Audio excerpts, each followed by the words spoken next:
Why go no contact with a narcissist? What's the point? Why not just ignore them? Or why just not respond? Why do I have to go no contact?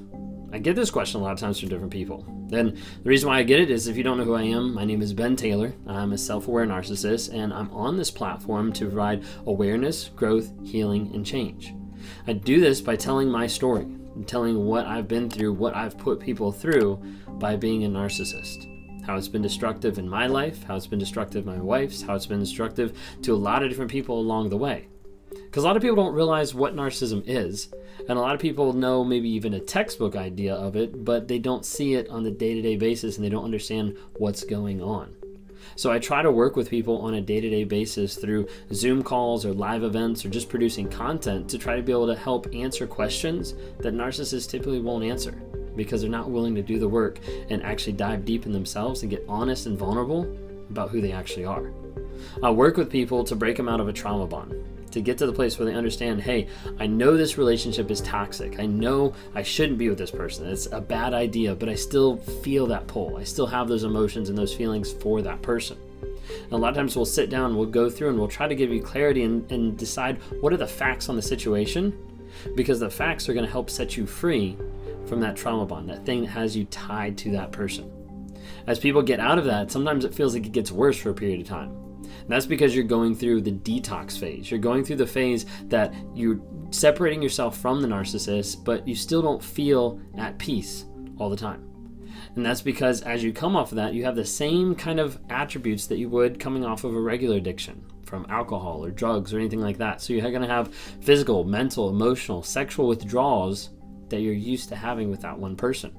Sometimes it's just the idea of the anxiety of not feeling that or wondering when the hammer is going to drop, because you've been so used to that over a period of time. If people aren't careful, when they're out of the relationship with the narcissist and they don't go through that detox process and work on changing their vision and values, they slide right back into the trauma bond and get stuck again. So I try to work with people to break them free, to be able to get them through that detox phase and then get into a place of clarity. And that clarity is focusing on their vision and their values of where they're actually going in life and how they want that to feel and be when they keep moving forward. Like, what's the next step? As we do that, we set boundaries. So we set boundaries for you so you don't go back to the narcissist or the toxic person. And we set boundaries going forward for you so that you're not going to get involved in another toxic relationship, but you can identify and see the red flags early on. We try to be able to provide this in multiple different ways, with not just the one-on-ones, but also through a resource called the NARC app. If you haven't had a chance to download it, go on Apple Store or Google Play and look up NARC. NARC stands for Narcissistic Abuse Recovery Community. On that community, you have like-minded people who have come out of the narcissistic abuse, have come out of toxic relationships, and are wanting to learn, grow, heal, and change. And it has areas for you to be able to go on and be able to track your no contact, be able to record your truth, be able to engage with other people. There's other exclusives coming out with weekly live events, also monthly Zoom calls, a whole bunch of different actions that are coming out of the NARC app that I want you to be able to check out. So feel free to check that out. But going back to what I was asking, like, why no contact? Like, what is the purpose? Like, why does a person have to go no contact? You know, a lot of people think that a lot of people have a misconception about no contact. Let's start off with that. A lot of times a misconception of no contact is, I'm just going to leave that person and I'm not going to interact with them again. So when I'm talking about no contact, I'm talking about there is no possibility or no way for the toxic person in your life to contact you. That means blocking and ghosting is normally how I refer to it. So blocking is every single venue, every single aspect, every single way that there would be any possibility of connection is completely cut off. So that means simply you're blocked on the phone.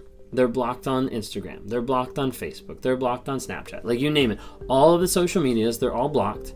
They're blocked on Venmo. They're blocked on Alexa. They're blocked, like, literally every single thing you can imagine. Spotify, like PayPal, like, you name it. They're going to get blocked on everything.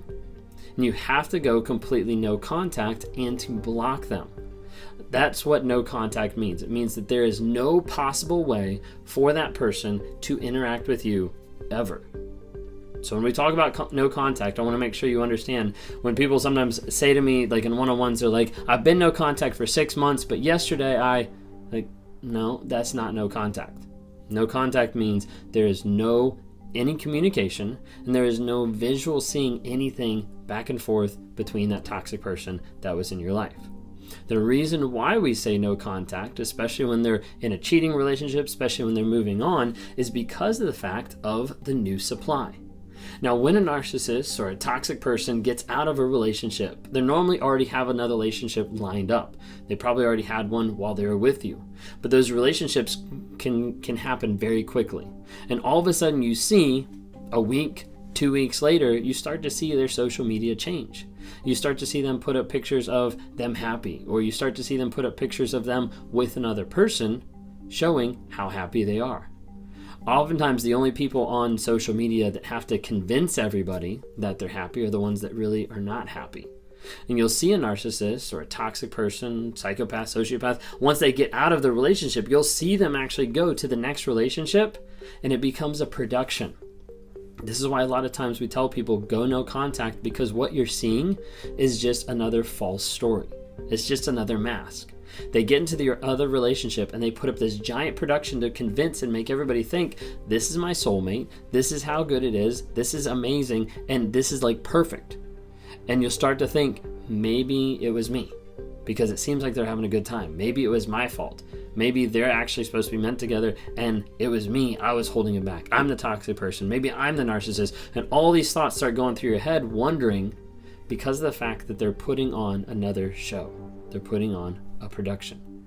So it's one of the reasons why we say go no contact, because it's so clear that you need to be able to cut that. Otherwise, you'll get stuck thinking, reminiscing, and wondering what the next person has. When in reality, what you're viewing at that moment is you're viewing the love bombing stage from the outside. And the things that you're experiencing, the things that you're feeling in that moment, looking at the next relationship, is the same thing probably that somebody had when he was starting the relationship with you, or when she was starting the relationship with you. Something to think about there. Oftentimes, if you don't go no contact, you'll get what's called a Hoover. So a Hoover is the aspect when the toxic person comes back into your life for the sole purpose of connecting with you, getting with you, whether that's emotionally, mentally, sexually, whatever. They want to get back with you for the purpose of control. It's not because they love you so much. It's not because they're interested in you. It's not because they care or that they've changed. It's that they want to get back into your life to manipulate you. So a lot of times you'll see them call, you'll see them text incessantly, like trying to get your attention. They'll blow up your email, they'll show up at your job, they'll bring you flowers, they'll do anything and everything to be able to contact you. This is why it's so important to go no contact. I was talking to someone the other day that the toxic person called and left a message on her Alexa. I didn't even know that was possible. So just be careful, because they'll always try to contact. They'll send you Venmo. They'll send you money through Venmo so they can type a message. They'll do anything to be able to contact you. Now with hoovering, there's also the aspect that's called a reverse hoover. You don't hear it too often, but it's the idea of where they kind of sit back and they don't do anything, or very minimal as far as like they're not reaching out to you, but they're waiting for you to reach out to them. Sometimes they might do this by connecting with other people, maybe flying monkeys, someone that's going to come in your life and interact. And so it's not the narcissist or the toxic person like coming at you, it's someone else kind of interacting. Sometimes they might put on social media or communicate to other people how maybe they're deathly sick, or maybe someone in their family just passed away, or a crisis after another, to try to be able to either get you to reach out or try to be able to upset you depending on what might happen. There's someone that they were with a toxic person, and when they broke up, the toxic person faked their death just to be able to get the other person back. It's crazy scenarios out there that happen on every day, and I hear about these every single day when I'm working with people, trying to help them get that clarity to be able to break free from that. The idea of if you don't go no contact, so the idea if you're still having some contact, if you're still looking at their social media, anything like this, what I want you to think of is this: the idea of having like a wound, okay? And you take a Band-Aid and you put it over top. Every time you go back and you take a look at what the toxic person is putting out on social media, you're ripping off that Band-Aid every single time. And so what's happening is you're re-traumatizing yourselves in different levels by going back wondering, am I the narcissist? What's actually going on? And all these things start prevailing in your thoughts. What you have is you have that wound that's getting ready to start healing over, starting to scab over, and you rip it off, including anything that was scabbed, and it's back to being a fresh wound. Then you rip it off again. and you rip it off again, and you do this multiple times. This is why no contact is so key for healing and for growth. Now, I know some of you guys are probably wondering, okay, what do I do about kids? Like, I'm no contact, but we have kids, so I can't really go no contact. And I want to assure you, there's a lot of people out there in different relationships, whether that's narcissistic abuse, domestic abuse, like sexual abuse, all different types, that have had to go no contact with their significant other. I'm not saying it's easy, but I want to first say it is possible. Going through different routes, whether that's through divorce, whether that's through different legal means, whether that's through mediation, having a third party is very key to going to that reduced contact or the best no contact you can with your toxic ex.